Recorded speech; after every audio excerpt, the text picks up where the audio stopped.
वो फरिश होकर बाथरूम से बाहर आई तभी अवैश ने अपना फोन जेब से निकाला और एक रिकॉर्डिंग चला दी। महमूद जो कमरे से बाहर जा रही थी अपने बाप की आवाज़ सुनकर उस पे बढ़ते कदम रख गए और वो मुड़कर अवैश को देखने लगी। इस रिकॉर्डिंग ने कही गई अपने बाप की बातें सुनकर महमूद के पैरों से जैसे जमीन निकल गई। वो हैरत ज़दा सी अवैश को देखने लगी।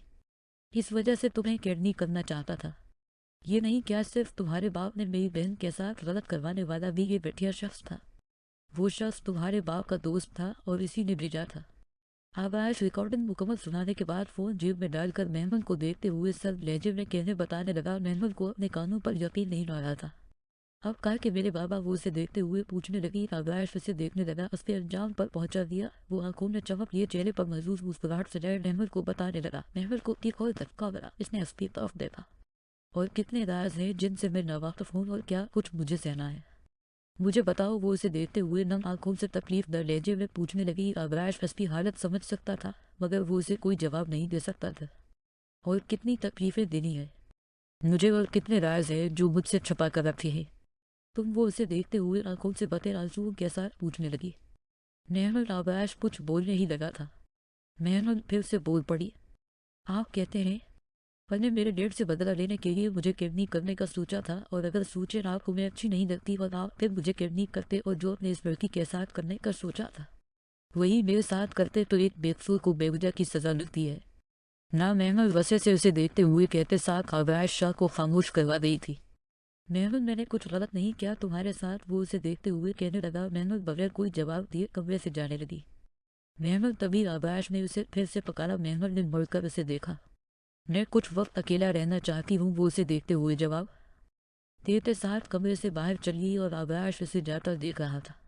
हरीश मैं तुमसे एक बात करो तो रसा तो नहीं होगी। आसमान हरीश के पास बैठते हुए हिम्मत से इसे देख कर बोला। हरीश ने इसे देखा। ऐसी भी क्या बात है जिससे मैं रसा हो? क्या हरीश उसे देखते हुए परेशानी से पूछने लगा। आसमान ने उसे देखा। क्या वो किसी को पसंद करती है या उसका रिश्ता कहीं हवा है? आसमान संजीदगी से हरीश क्या जानिब देखते हुए पूछने लगा। हरीश ने फौरन से आसमान की तरफ देखा।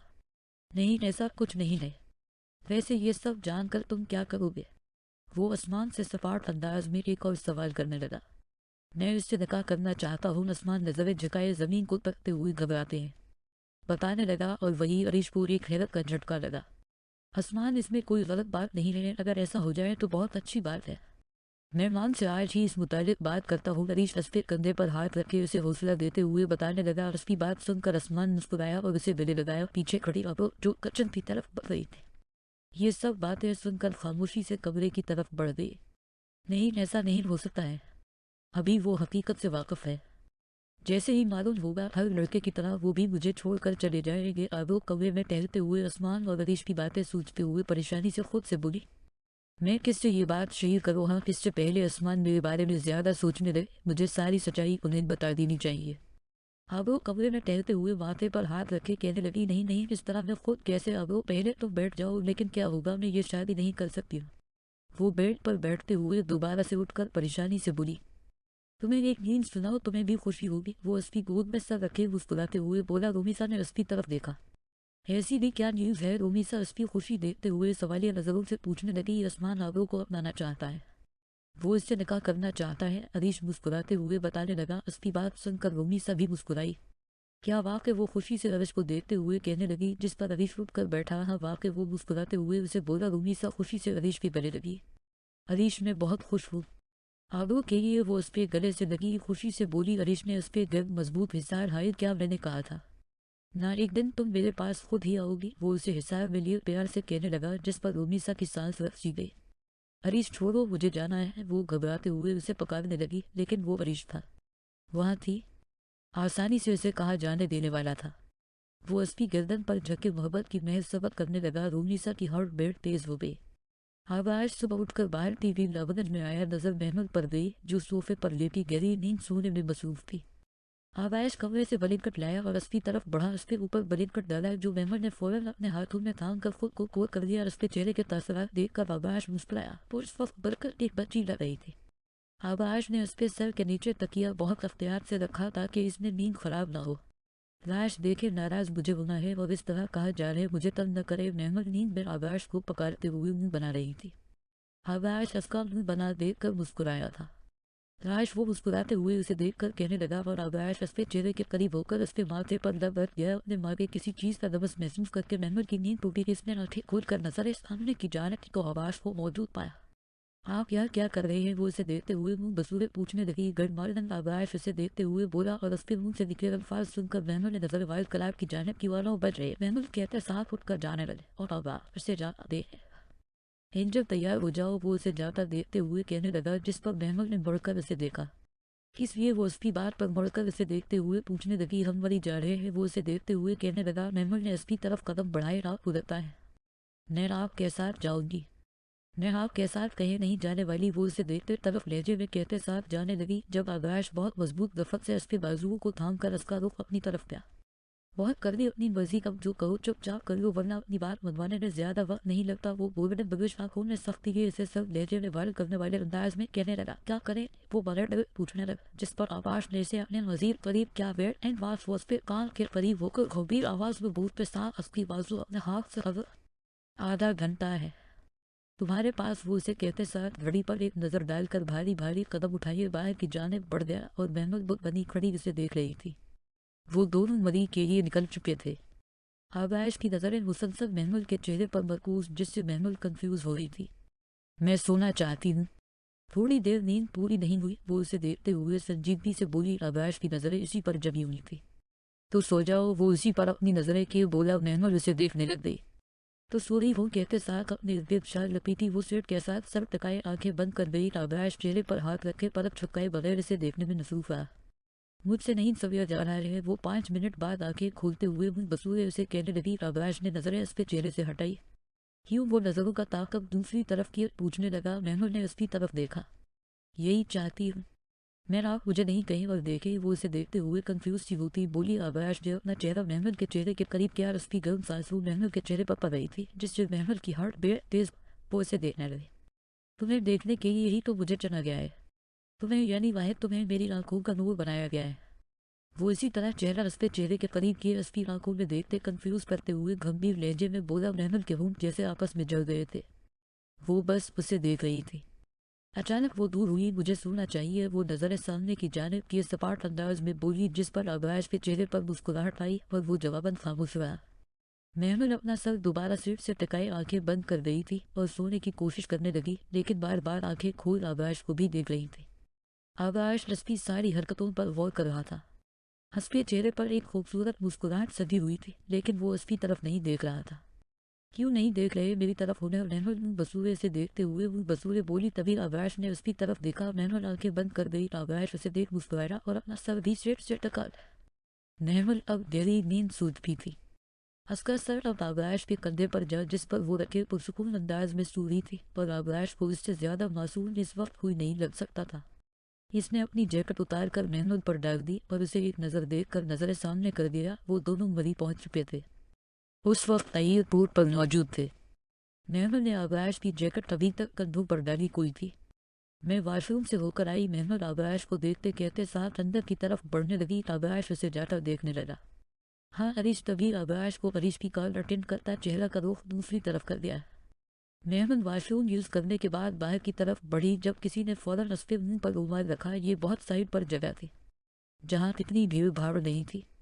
इस यकदम हमले पर वो घबरा कर रह गई। वो अपना हाथ इस शख्स से छुड़वाने की कोशिश करने लगी। इन सब के दौरान आकाश का दिया गया लाकर जमीन पर गिर गया, लेकिन नहीं छुड़वा सकी और कुछ ही देर में बेहोश होकर वावने गए।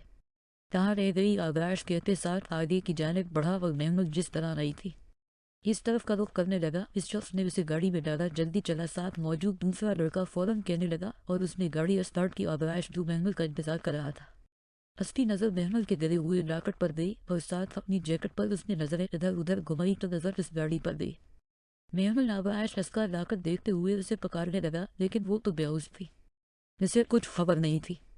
तभी हरीश एयरपोर्ट पहुंचा और आकाश और महमूद को ढूंढने लगा। भाई वो ढूंढते ढूंढते इस जगह अलिफ पहुंचा जहाँ आकाश लाकर थामे बैठा था। भाई आप यहाँ ऐसी क्यों? भाभी किधर है? वो उसे देखते हुए परेशानी से पूछने लगा। जब आकाश ने अपनी गोल्डन बलुश नजर उठाकर हरीश को देखा और उसे बताया। केरनी कौन कर सकता है उन्हें? केरनी वो उसे देखते हुए पूछने लगा, जिस पर आकाश ने उसे देखा। कौन है? पता नहीं, लेकिन पता लगवा लो ना। वो सुर्ख आंखों के साथ सख्त लहजे में कहते साथ उठा। हरीश भी उसके साथ बढ़ने लगा। तभी आकाश का फोन बजा, जो इसने बगैर कट कर दिया। फिर से फोन बजने लगा। क्या मुसीबत है? वो इंतहाई सख्त लहजे में तेज कदम उठाए पूछने लगा। यही आवाज़ सुनने के लिए तो तड़प रहा था, यही बेचैनी, यही तड़प देखने का तो कब से इंतजार किया। दूसरी तरफ से आती आवाज़ से आकाश का खून खोलने लगा। कहाँ है? नैनो लोरीज वो चेखते हुए दौड़ा था। हरीश भी घबरा गया था। इतनी आसानी से बता दो, हिम्मत है तो ढूंढ, लेकिन जब तक तुम इसे ढूंढोगे पता नहीं क्या हशर होगा उसका। वो कहते साथ ऊंचा ऊंचा हंसने लगा और आकाश किस वजह से दिमाग घूम रहा था।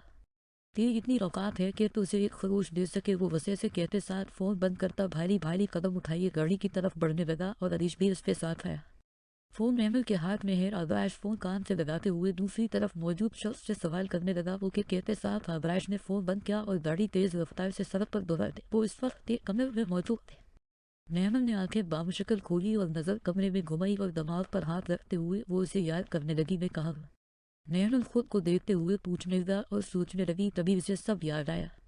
कौन हो तुम? क्यों कैडनी? क्या क्या चाहिए मुझसे? वो चेखते हुए बोलते चली गई। तभी एक शख्स अंदर दाखिल हवा नैनल की नजर इस पर गई। कौन हो तुम? नैनल इसे घूरते हुए देखकर बड़े डरे पूछने लगी और वो उसकी तरफ कदम बढ़ाने लगा।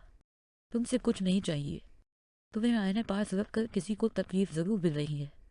वो चेहरे पर बैठिया मुस्कुराहट सुनाई से देखते हुए कहने लगा। उसके अंदाज से महमूद थोड़ा घबराई, मगर वो डरना नहीं चाहती थी। अच्छा जी, तो कैसे मिलेगी? तकलीफ जरा बताना पसंद करेंगे? महमूद नावल अंदाज में उसे देखते हुए पूछने लगी, जिस पर वो हंसने लगा। तुम्हारे हेरो? वो उस पर करीब चेहरा करते हुए लफ्ज चबा कर बोलते हुए महमूद को डराने की कोशिश करने लगा। अच्छा, मुझे यहाँ रखने से उन्हें तकलीफ होगी? अच्छा मजाक था। तुम जानते नहीं वो मुझे कहीं से भी ढूंढ सकते हैं। याद रखना किनके ने रंग की ताकत हो। कमजोरी न वो उसे देखते एतबार भरे लहजे में मुस्कुराते हुए चेहरा पीछे की जानिब की खुद को कंपोज करते हुए कहने लगी, जिसे तुम हेरो समझती हो ना, वो एक वहशी दरिंदा है। वो इसे देखते वो सख्त लहजे में बताने लगा। आकाश के ये उसके मुंह से निकले गए अल्फाज महमूद को सख्त नाबाद गुजरे। वो उसे खा जाने वाली नजरों से देखने लगी। वो वहशी दरिंदे भी तुम जैसे दरिंदों के लिए, ताकि तुम्हारा दिमाग थकाना बना सके। और चेहरे पर महसूस मुस्कुराहट सजाए तंजिया अंदाज में खोते हुए फिरते साथ हंसका बल करवा गए थे।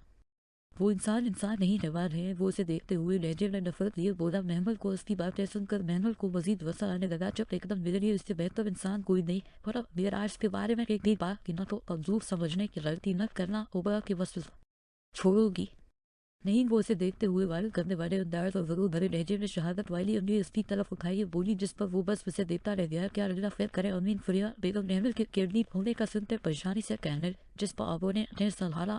ईशान हो आकाश से भूख ले। तुरंत वरी रूमी से उन्हें तस्वीर देते हुए कहने लगी। फरिया बेगम का दिल बहुत घबराने लगा। अभी इस बेचारी बच्ची ने अपनी माँ को जाता देखा और अब ये अल्लाह उसकी हिफाजत करे। वो परेशानी से कहने लगी। उसकी बात सुनकर आबो ने उन्हें देखा। आमीन माँ परेशान न हो, पानी पिए। आबो कहते साथ उन्हें पानी पिलाने लगी। आसमान खामोश खड़ा था। भाभी आपको पता है वो दोनों कहाँ पर है? मैं वही जाता हूँ। आसमान रूमीसा को देखते हुए पूछने लगा। नहीं, मुझे नहीं पता और तुम्हें नहीं जाना चाहिए। तुम्हें हमारे साथ रहना चाहिए। माम की तबीयत बिगड़ रही है। रूमीसा इसे देखते हुए कहने लगी। आसमान इस बात में सर हिलाकर बैठ गया है। बहुत प्यार करती है तो इससे डर। वो वसे से देखते हुए उसकी तरफ बढ़ने लगा। उसकी कमर पर चाकू लगा। आए है वो दर्द से करा गया और महमूद से दूर हवा छोड़ने का सूचना भी वक्त वो उसकी जानिब बढ़ते हुए सर लहजे में कहते साथ अंदर की तरफ बढ़ा और महमूद इसे देखकर मुस्कुराई। राज महमूद इसे वहां मौजूद पाकर खुशी से उसकी तरफ बढ़ी और उसके सीने से लग गई और आकाश ने इसे मजबूत हिस्सा उस पर गिर बनाकर उसे खुद में भेजा। तुम ठीक हो ना? वो उसे अपने करीब पाकर खुद में सुख सा महसूस करने लगा और आंखें बंद किए फिर उंगली से पूछने लगा। और ठीक महमूद उसके सीने पर मुंह छपाए उसे बोलते हुए बिल्कुल बची लगी थी। वो इसी तरह उसे खुद से लगाए आंखें बंद क्या खड़ा था। राव महमूद उसे पकाने लगी जब आकाश ने उसे सीने से हटाकर उसके होठों पर उंगली रखी। शिश मुझे तुम्हें कुछ देर महसूस करने दो। वो उसके होठों पर उंगली रखे उसे कहते साथ एक बार फिर से सीने से लगा गया और उसकी गर्दन पर झक कर होठों का लमस महसूस करवाया। मैं डर गया था। वो उसके बालों में लब रखे उसे धीमे लहजे में बताने लगा। महमूद ने नजर उठाकर उसकी तरफ देखा। आप डरते भी हैं? महमूद उसे देखते हुए अजीब सा सवाल करने लगी जब आकाश ने आंखें खोलकर उसकी तरफ देखा। आकाश शायद सिर्फ एक को खोने से डरता है और वो उसकी एंजल। वो उसे देखते हुए उसके चेहरे पर हाथ रखे शिद्दत से बोला। महमूद के चेहरे पर मुस्कुराहट नमूदार हुई और आकाश ने उसके माथे पर लप रखे। महमूद उसका लफ्ज महसूस करती आंखें बंद कर दे। ये एक आदत सी बन गई हो तुम, ऐसी आदत जो कभी छोड़ी नहीं जाती।